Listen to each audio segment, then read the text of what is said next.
Shalom, shalom, bien-aimés. Nous continuons avec nos enseignements bibliques et aujourd'hui nous allons parler de « Je ne crois pas que le paradis existe et surtout pas que l'enfer existe parce que je suis en train de vivre déjà l'enfer sur terre. » Est-ce que c'est possible de croire que le paradis ou l'enfer n'existe pas? Vous entendez les gens parler de ça en longueur de journée, de dire qu'ils sont en train de vivre en enfer.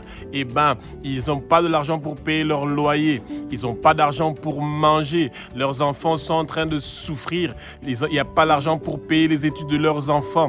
Leurs enfants sont en train de vivre dans la misère. Leurs enfants ne peuvent pas réussir à étudier. Leurs enfants ne réussissent pas à avoir un travail. Eh bien, ils ont tellement beaucoup de problèmes et de difficultés.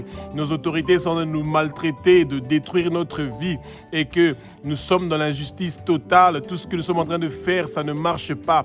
Eh bien, je suis en train de vivre l'enfer. Et comment quelqu'un veut me parler du paradis? Pourtant, moi, je veux vivre mon paradis ici sur terre. Eh bien, bien-aimés, vous entendez beaucoup de chrétiens qui parlent, qui sont en train de vivre en enfer. Vous entendez aussi certains païens qui disent qu'ils sont en train de vivre l'enfer parce qu'ils sont en train de divorcer, parce qu'ils ont des problèmes, ils ont des addictions d'alcool, de cigarettes, de pornographie, de masturbation, de toutes sortes d'addictions, de drogues qui sont en train de détruire leur vie. Le monde est en train de partir vers une dérive et que les gens sont en train de penser qu'ils sont donc dans ces problèmes-là et qu'ils sont en train de vivre l'enfer. Bien aimé, ça, c'est même pas une petite goutte du goût de l'enfer. L'enfer est horrible. Il y a les flammes, il y a le feu, il y a les temps de feu. Même quand les démons entendent que vous voulez les envoyer dans les temps de feu éternel, bien aimé, même les démons tremblent. C'est bizarre que les chrétiens n'ont pas la crainte quand ils entendent le mot enfer, les temps de feu éternel. Et les chrétiens ne sont pas du tout enthousiastes quand ils entendent parler du paradis. Ça ne les intéresse plus. Eux, ils veulent avoir leur part maintenant comme le fils prodige. Ils veulent vivre leur vie maintenant. Ils veulent manger leur vie maintenant. Ils demandent au Seigneur qu'ils veulent avoir leur part pour vivre déjà maintenant leur bonheur. Et la souffrance et l'injustice, ils ne supportent plus ces choses-là. Ils veulent absolument avoir leur plaisir, leur bonheur, les désirs de leur chair, ce qu'ils veulent. Ils veulent des choses d'en bas, les maisons, les voitures, l'argent, tout ce qui brille. Et ils ne veulent pas les choses d'en haut, les dons spirituels, la vie éternelle, que leur nom soit inscrit dans le livre de vie de l'agneau. Bien-aimé, que le Saint-Esprit prenne le contrôle de ma bouche. Qu'est-ce que je veux dire? Que ce soit des paroles qui ne viennent pas de moi, que ce soit des paroles qui sont inspirées par le Saint-Esprit, que les écailles tombent et que nos yeux s'ouvrent. Nous allons connaître la vérité et la vérité va nous affranchir, bien-aimés. Que le vent impétueux du Saint-Esprit commence à souffler dans le lieu où vous êtes et que vous soyez dans la plénitude du Saint-Esprit, bien-aimés. Le Jésus-Christ de Nazareth que nous aimons de tout notre cœur, de toute notre force, de toute notre âme, de toutes nos pensées. Ce Jésus-Christ est le Fils de Dieu. Il est Dieu, Jésus. Oui, Jésus est le Fils de Dieu et il est celui qui a versé son sang sur la croix de Golgotha pour nous racheter de la main de Satan. Et c'est pour ça que tous nos ennemis qui veulent que nous ne puissions pas arriver au paradis et qui ont préparé notre nom sur la liste des gens qui vont partir en enfer, eh bien, ils ne vont pas réussir et prospérer. Toute arme forgée contre nous ne va pas réussir et prospérer. Tous les plans du monde de ténèbres pour nous envoyer dans les temps de feu éternel, cela ne va pas réussir et prospérer. Le Satan est notre ennemi, il n'est pas notre ami. Nous le détestons, nous te détestons, Satan, parce que toi, les temps de feu éternel est prévu pour toi et tous tes amis et les gens qui ont cru en toi. Nous qui avons cru en Jésus-Christ de Nazareth, nous qui sommes baptisés du feu du Saint-Esprit, eh bien notre flamme et notre feu ne va jamais connaître les temps de feu éternel. L'enfer ne sera pas notre témoignage. L'enfer ne sera pas le témoignage de nos enfants, de notre famille, de nos proches, de la région où nous sommes, de notre pays. Bien-aimés, Dieu est un Dieu qui est souverain. C'est un Dieu qui décide de faire de la masse de terre qu'il a le pot qu'il veut. Il peut faire le vase d'honneur pour pouvoir l'honorer. Il peut aussi faire une vase qui est moins utile. Ne cherchez pas à être une vase qui est moins utile. Cherchez à être une vase d'honneur. Une vase que le Seigneur est en train d'utiliser et que tout ce que vous allez dire au nom de Jésus, que ces paroles-là ne transforment pas seulement l'eau en vin, mais que ces paroles-là transforment ceux qui n'ont pas encore cru, qu'ils deviennent des addicts de Jésus-Christ de Nazareth, que nous devenons des esclaves de Jésus, parce qu'il a préparé une place pour nous au paradis. L'enfer ne sera pas notre témoignage. Ceux qui ne croient pas à l'enfer, eh bien aimés, ils ont un souci. Et c'est pour ça qu'au lieu de se moquer d'eux, au lieu de les juger, le moment du jugement n'est pas encore arrivé. Nous devons prier, intercéder pour eux, pour que les écailles tombent, que leurs yeux s'ouvrent et pour qu'ils puissent connaître la vérité, bien-aimés. Parce que Jésus est le chemin qui mène vers le paradis, vers le Père. Et Jésus revient bientôt. Que nous le voulons ou pas, les noces sont en préparation. L'époux, qui est Jésus-Christ de Nazareth, revient pour chercher son épouse, l'Église au corps du Christ. Et c'est pour ça que le peuple de Dieu doit comprendre que le Saint-Esprit doit nous enseigner ce que nous devons savoir et que nous ne devons pas ignorer que le paradis existe. C'est la présence du Seigneur, où le Seigneur a son trône, où il y a sa lumière qui est en train de briller 24 heures sur 24 et que le temple n'a pas besoin de lumière parce que la gloire, alléluia, la gloire de Dieu est en train de vous éclairer. La gloire de Dieu vient sur vous maintenant. Il est en train de vous guérir, il est en train de vous soigner, de vous penser de toutes les blessures et les maladies, toutes les déceptions, les échecs que vous avez eu dans votre vie. Tout cela, l'amertume, la déception, le découragement, la gloire, la lumière du Père est en train de venir. Vous êtes un chrétien, vous êtes un élu, vous avez été choisi par Jésus-Christ de Nazareth et c'est pour ça que vous ne devez pas vous lamenter. Les lamentations ne sont pas votre témoignage. Que tout ce que le Satan cherche à mettre dans vos pensées pour vous dire que vous êtes un échec, que vous n'allez pas réussir dans la vie, que l'enfer n'existe pas, que le paradis n'existe pas, c'est faux. Bien-aimé, le Seigneur vous aime et c'est pour ça qu'il a envoyé son Fils unique, son bien-aimé, Jésus-Christ de Nazareth, pour venir mourir une mort horrible sur la croix de Golgotha, pour verser son sang, pour que vous soyez sauvés, pour que votre famille soit sauvée. Il vous a préparé une place dans la maison de son Père, au paradis. Bien-aimé, ouvrez votre bouche, proclamez, dites, je ne veux pas partir en enfer, je veux partir au paradis. Que le monde de ténèbres soit vidé pour que le royaume de Jésus soit rempli. Bien-aimés, ceux qui vont partir en enfer, c'est Satan et les anges déchus qui ont la rébellion. Que l'esprit de rébellion vous quitte. Les paroles de dire que je ne crois pas au paradis et je ne crois pas en enfer, ce sont des paroles de rébellion. Que l'esprit de rébellion vous quitte maintenant, que ça part au nom puissant de Jésus. Un enfant de Dieu n'est pas rebelle, il est obéissant et il sait qu'il y a une récompense pour tous ceux qui auront cru. Nous partons au paradis. Bien-aimés, le Satan est notre ennemi. Jean 10,10 le dit, il est venu pour voler, détruire, nous égorger et nous tuer. Il veut que nous l'accompagnions en enfer. Et les gens qui ne croient pas que l'enfer existe, les démons croient que l'enfer existe. Et Jésus a raconté une histoire qui est écrite dans Luc chapitre 16, du verset 19 au verset 30. Il est en train de parler de l'homme riche. Cet homme riche-là n'avait pas de nom.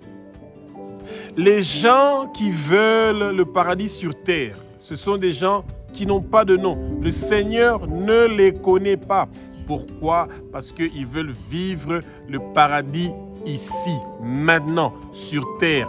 Et c'est ça que la musique païenne est en train de vous montrer. Et des clips avec des vidéos, des belles voitures, des belles maisons, le luxe, la luxure, les femmes avec des jolis corps, etc. C'est ça le paradis sur terre. C'est les mensonges du Satan. Et nous devons prier pour tous les gens qui font la promotion du Satan, qui font la promotion de ce que le Satan offre, qui sont en train de détruire les yeux, le cœur, la vie de beaucoup de gens en leur proposant l'enfer qui est déguisé en lumière. Tous ces bling-bling, ces lumières, ces voitures, ces maisons, ces jolis habits qu'on est en train de vous montrer, vous n'allez pas partir avec ça au ciel. Au ciel, nous avons notre corps qui est glorifié, qui est en train de briller, qui a la lumière. Eh bien, c'est ça que nous sommes en train de préparer. Vous préparez votre corps à être un corps qui sera glorifié et qui va partir avec le Seigneur, et que le sépulcre qu'on a préparé pour vous, quand vos ennemis vont ouvrir la pierre de ce sépulcre-là, ils vont trouver personne dedans parce que vous n'êtes pas dedans. Ne vous laissez pas influencer par les désirs de votre chair, les désirs d'avoir des grandes maisons, des grandes voitures, beaucoup d'argent et des jolis habits, et que les gens vous voient, qu'ils vous reconnaissent, qu'ils vous disent que tu es jolie, tu es bien maquillée, tu as beaucoup de bijoux, tu as de l'influence, bien-aimé. Ça, ce sont les gens que Jésus ne connaît pas. La parole nous dit que l'homme riche, on n'a pas parlé de son nom. Et tous les gens qui veulent avoir un nom ici sur terre, comme Jésus a reçu le nom qui, alléluia, le nom qui est au-dessus de tous les noms, eh bien, c'est le mensonge du Satan. Celui qui mérite d'avoir un nom au-dessus de tous les noms, c'est Jésus. Celui qui a versé son sang sur la croix de Golgotha. Parce qu'il a versé son sang pour nous. Il a laissé son royaume au ciel pour venir mourir une mort horrible sur terre. Et c'est pour ça qu'il a reçu un nom qui est au-dessus de tous les noms, et que nous voulons partir avec lui au paradis. Eh bien, l'homme qui était pauvre, dans cette histoire-là que Jésus était en train de raconter, il a un nom, on l'appelle Lazare. Ça veut dire que vous qui avez cru en Jésus, vous qui avez reçu le baptême du feu du Saint-Esprit, vous qui avez reçu le baptême du Saint-Esprit, vous avez un nom que le Seigneur connaît, bien aimé, et ce nom-là, vous le gardez avec vous. Pourquoi vous avez un nom? Parce que votre nom est inscrit dans le livre de vie de l'agneau. Vous êtes en train de manger de l'arbre de vie qui se trouve au milieu du paradis de Dieu. Bien aimé, même quand vous avez faim, vous traversez des épreuves, vous traversez des difficultés, ne pensez pas que c'est l'enfer. Ça, c'est le mensonge du Satan. Les difficultés, les épreuves que nous vivons ici sur terre, c'est même pas une seule goutte du feu ardent qui attend ceux qui n'ont pas de nom et qui vont partir en enfer. Ne soyez pas sur la liste de ceux qui vont partir en enfer. Bien aimé, partout où on a écrit votre nom sur une liste des gens qui doivent mourir, des gens qui vont partir des gens qui vont mourir, des gens qui vont partir en enfer, eh bien, votre nom est effacé et annulé au nom puissant de Jésus-Christ de Nazareth. Bien aimé, le Seigneur vous aime. Il efface votre nom de chaque liste où on a écrit que votre nom, vous êtes le prochain candidat, qui vont boire votre sang, qui vont manger votre chair. Eh bien, cela ne va pas réussir et prospérer au nom puissant de Jésus-Christ de Nazareth, parce que le Seigneur vous donne la victoire. Vous êtes en train de planter l'étendard, vous êtes en train de planter le drapeau, la bannière de Jésus dans votre vie. Et c'est pour ça que vous avez la victoire. Bien-aimé, l'homme pauvre qui avait un nom, Lazare, eh bien, ça ne veut pas dire que les riches ne partiront pas au paradis. Faux et archi faux. Ça ne veut pas dire que les pauvres ne partiront pas au paradis, ou que les pauvres partiront au paradis parce qu'ils ont déjà vécu l'enfer ici sur terre. Non. L'enfer, c'est quand vous n'avez pas connu Jésus. Parce qu'il est le seul chemin qui mène vers le Père. Nul ne connaît le chemin vers le Père si ce n'est Jésus. Nul ne conduit vers le Père si ce n'est Jésus. Jésus-Christ de Nazareth est le seul chemin qui mène vers le Père. Et c'est lui qui présente votre nom devant le Père. Il n'y a pas de connexion. Moi, parce que je suis de la famille de tel, c'est pour ça que je partirai au paradis. Mon papa est pasteur, ma maman est diacre. C'est pour ça que je veux partir au paradis, parce que Dieu connaît mon nom à cause de mon papa qui est pasteur, ma maman qui est diacre. Bien-aimé, vous vous trompez. Il n'y a aucune religion qui emmène quelqu'un au paradis. La seule personne qui emmène quelqu'un au paradis dans son royaume, c'est Jésus. Jésus-Christ de Nazareth est celui qui t'emmène au paradis. Et quand tu n'es pas avec Jésus, tu pars en enfer. Ça veut dire que tu as choisi un royaume de la souffrance. Une souffrance pire que n'importe quelle souffrance inimaginable ici sur terre. Bien-aimés, quand nous sommes sur terre, nous souffrons. Nous avons une souffrance, nous avons des problèmes. Nous traversons des difficultés. Et nous pensons que nous sommes en train de vivre l'enfer. Et nous pensons que Dieu est injuste parce qu'il ne répond pas à nos prières. Les mêmes problèmes de loyer, les mêmes difficultés pour manger, les mêmes difficultés pour les enfants qui doivent partir à l'école. Nous ne réussissons pas à nouer les 2 bouts du mois et l'économie de notre pays ne fonctionne pas. Nous vivons dans la pauvreté. Eh bien, vous pensez que Dieu est injuste et que vous êtes en train de vivre l'enfer et que les autres qui sont riches sont en train de vivre le paradis. La séduction, elle est grande, bien-aimés. À la fin des temps, les gens seront séduits. Personne ne pourra acheter ou boire ou manger sans avoir la marque de la bête dans sa main ou sur son front. Bien-aimés, vous ne voulez pas ça. Que le chiffre 666 soit écrit sur votre front, dans votre main et dans les cartes d'identité et dans tout ce qui est dans le monde. Non.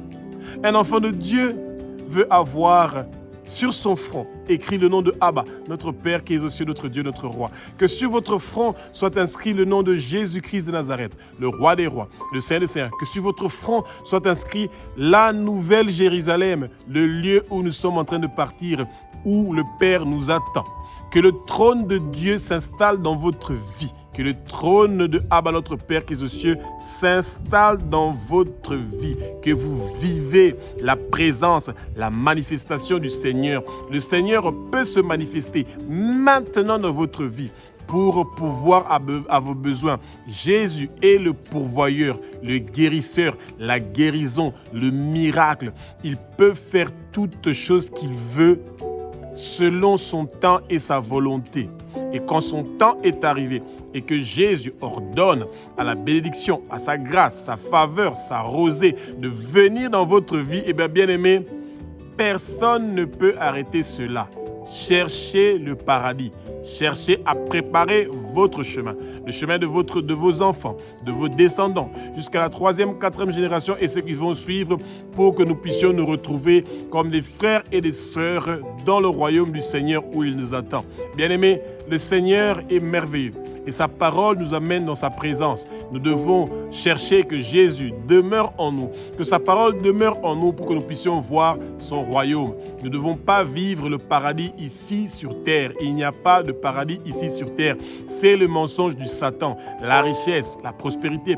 Et quand nous voulons avoir la richesse et la prospérité, eh bien, nous devons d'abord travailler. Les gens qui ne veulent pas travailler, qui pensent que l'argent, ils vont seulement prier, jeûner et l'argent va descendre par terre. Non, bien aimé, quand vous avez un terrain et que vous n'avez pas défriché et que vous n'avez pas pris de la semence, que vous n'avez rien semé et que vous n'avez pas arrosé et qu'il n'y a pas eu de pluie, vous n'allez rien récolter, bien aimé.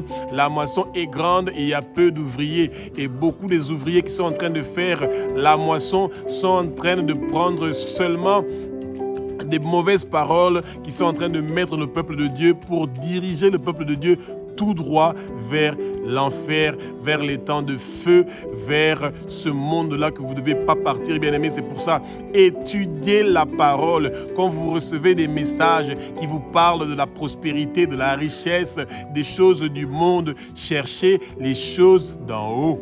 Eh bien, comme nous dit l'histoire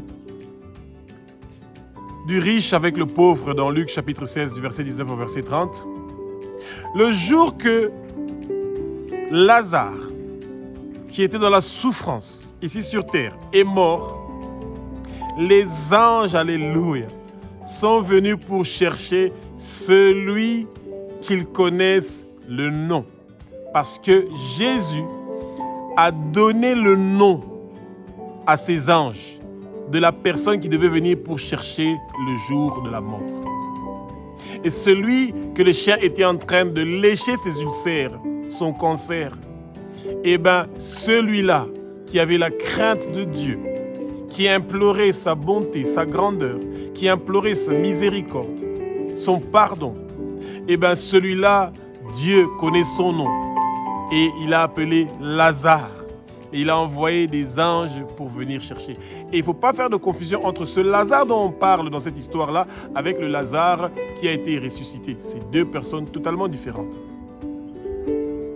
Et que le Seigneur vous donne la sagesse, bien-aimés, de comprendre que le jour de votre mort, c'est une autre réalité qui commence. il y a la place pour une seule personne dans un cercueil. Votre corps physique reste, mais votre corps, votre âme, il est emporté. Eh bien, les anges viennent pour chercher l'âme de celui qui a un nom, celui que son nom est inscrit dans le livre de vie de l'agneau. Alléluia. Quand le Seigneur ne connaît pas votre nom, eh bien, vous restez dans le trou où on va vous mettre. Et vous attendez jusqu'au jour où vous allez partir dans les temps de feu. Et c'est ça que vous ne voulez pas. Et dans nos églises, on ne veut plus parler de ça. Dieu est bon, il est miséricorde. Donnez, vous serez bénis. Donnez, vous allez recevoir les bénédictions. Mais quand vous n'avez pas Jésus, qui ne demeure pas en vous, que sa parole ne demeure pas en vous, que votre nom n'est pas connu chez le Père, qu'on n'a pas écrit votre nom dans le livre de vie de l'agneau bien-aimé, ça veut dire que le chemin pour partir vers le Père est fermé pour vous. Et l'homme riche qui n'avait pas de nom, quand il est mort, il était enterré. Bien-aimé, il avait 5 frères. Et lui qui portait les habits de pourpre et de lin, qui avait la jouissance, une vie heureuse au monde. Et parce qu'il n'a pas voulu Jésus. Mais la parole ne nous dit pas quel est le péché que cet homme riche-là a fait pour se retrouver dans l'abîme. Parce que Lazare est parti dans la gloire du Seigneur. Celui qui était pauvre. Et le riche est parti dans la souffrance.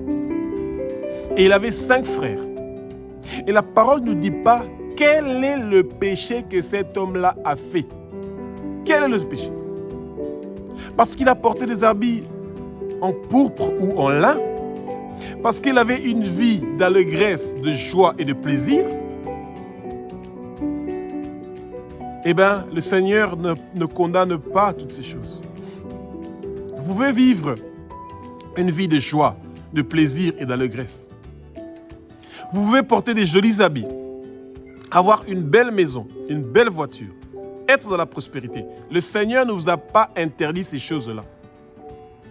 Mais celui qui ne tourne pas vers le Seigneur, celui qui refuse Jésus dans sa vie, eh bien, il n'aura pas la vie éternelle.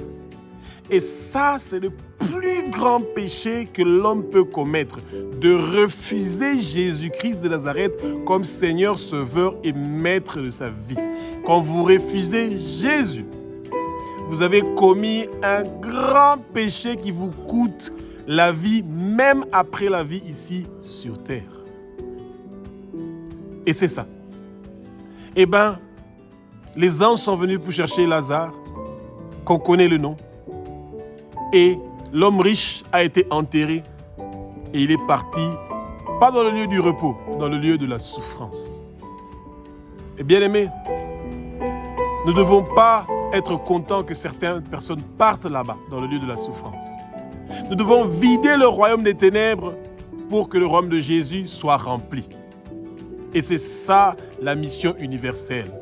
Parler du nom du Père, parler du nom de Jésus, pour que nous aussi, à notre tour, nous recevons un nom qui est inscrit dans le livre de vie de l'agneau. Eh bien, bien-aimés, Jésus a beaucoup présenté le nom du Père, les miracles, les enseignements, les prodiges, dans l'évangile de Matthieu, dans l'évangile de Marc, dans l'évangile de Luc, dans l'évangile de Jean. Et très rarement, Jésus a parlé de l'enfer. Parce qu'il ne veut pas que vous vous sentez menacé. Que si vous ne connaissez pas Jésus, vous partez en enfer. Non, le Seigneur respecte votre volonté. La parole est claire. Ceux qui auront cru et qui vont accepter le baptême du Saint-Esprit, ceux-là, eh bien, ils iront vers le Père, celui qui connaît votre nom, comme il connaît le nom de Lazare. Et que la richesse et votre façon de vivre comme un riche ne justifie pas que vous allez partir au paradis. Et votre souffrance que vous souffrez, les épreuves que vous traversez, ne va pas vous priver du paradis. Ne commettez pas l'erreur de ne pas choisir Jésus comme votre Seigneur, Sauveur et Maître. Bien-aimés, toujours dans Luc chapitre 16, du verset 19 jusqu'au verset 30, on nous montre qu'il y a un abîme qui sépare le lieu de la souffrance, où il y avait le feu, la chaleur, et le lieu de la gloire et du plaisir, de la joie, où Lazare se trouvait avec celui qu'on appelle Père Abraham. Écoutez ce que l'homme riche va dire au Père Abraham. Eh bien, l'homme riche était en train de subir une souffrance incroyable. Il a eu soif, très soif. Lui qui pouvait boire du vin, des champagnes, des bonnes choses, qu'il mangeait du raisin, qu'il mangeait du caviar, toutes les bonnes choses de la vie. Eh bien, il a eu soif. Il avait besoin d'une seule goutte. Il a aperçu Lazare de loin. Il a dit, Père Abraham, demande à Lazare de mettre son doigt dans de l'eau. Et bien, cette personne-là était conscient que là où il était, dans le feu, dans les flammes, dans les temps de feu éternel, il n'y a pas de l'eau. L'eau de vie, l'eau de source de vie, qui est Jésus-Christ de Nazareth. Nous le buvons quand nous sommes en vie. Quand vous êtes mort, vous ne pouvez plus boire l'eau de la vie. L'eau de la vie et le fruit de l'arbre de vie qui se trouve au milieu du paradis de Dieu, vous le buvez et vous le mangez de votre vivant. Et parce que le riche n'a pas prévu de préparer son chemin pour après sa mort, eh bien, il n'y a pas de l'eau qui va vous suivre où vous allez partir.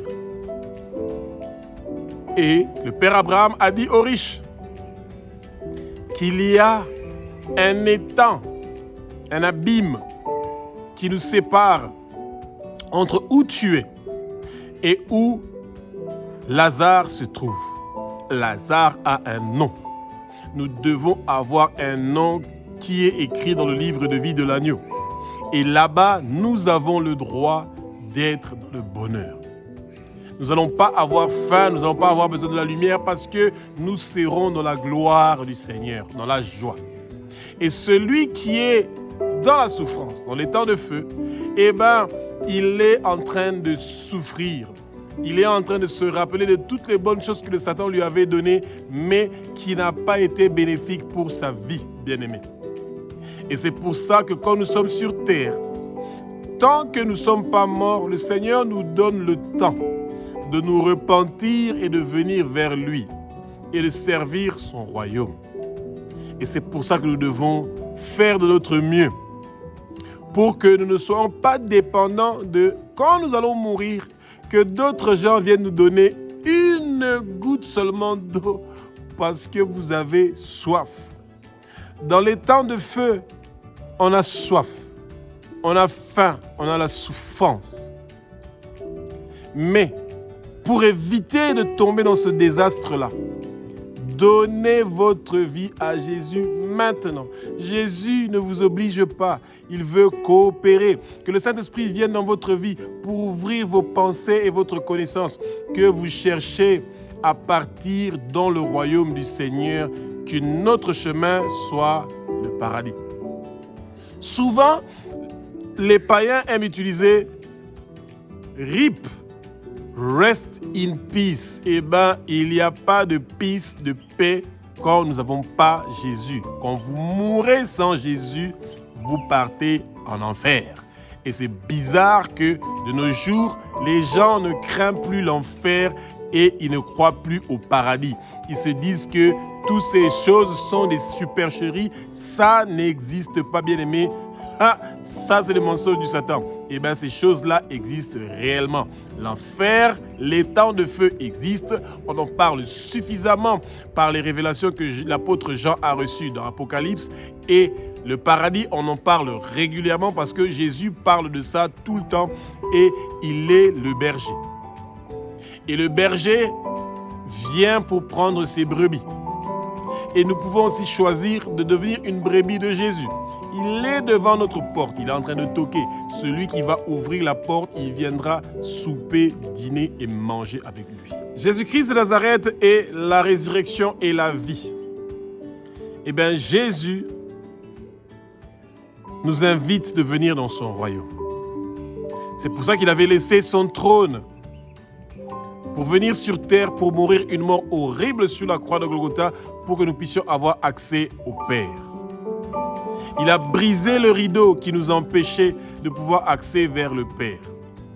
Et quand nous demandons des choses au nom de Jésus, eh bien le Seigneur se rappelle du sang que son Fils a versé sur la croix. Bien-aimés, l'enfer existe réellement. Et nous ne voulons pas nous retrouver là-bas. Et le paradis existe réellement. Et cette nouvelle Jérusalem où nous sommes en train de partir, nous devons préparer notre chemin pour nous retrouver là-bas pour les noces de Jésus avec son époux qui est l'Église.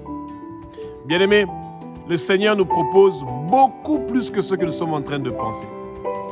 Et c'est pour ça que nous devons prendre notre temps et de ne pas regretter demain que nous n'avons pas fait le bon choix, celui de choisir Jésus-Christ de Nazareth comme Seigneur, Sauveur et Maître. Si vous n'avez pas encore donné votre vie à Jésus, le moment est arrivé de dire que Jésus, je crois que tu es le Fils de Dieu, je crois que tu es Dieu, je crois que tu as versé ton sang sur la croix de Golgotha pour que mes péchés soient pardonnés. Je confesse mes péchés, celui de mes parents et de mes ancêtres. Je me repens de mes péchés, les péchés de mes parents et de mes ancêtres, et je me tourne vers toi et je te donne ma vie. À partir d'aujourd'hui, je veux écouter ta voix.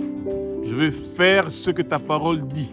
Je veux suivre toi qui est le chemin qui mène vers le Père, vers le paradis, et je pars au paradis. Ma famille partira au paradis, mes proches partiront au paradis, les gens qui sont dans la région où je suis partiront au paradis. Que le royaume de Satan soit vidé et que ton royaume, Jésus de Nazareth, soit rempli.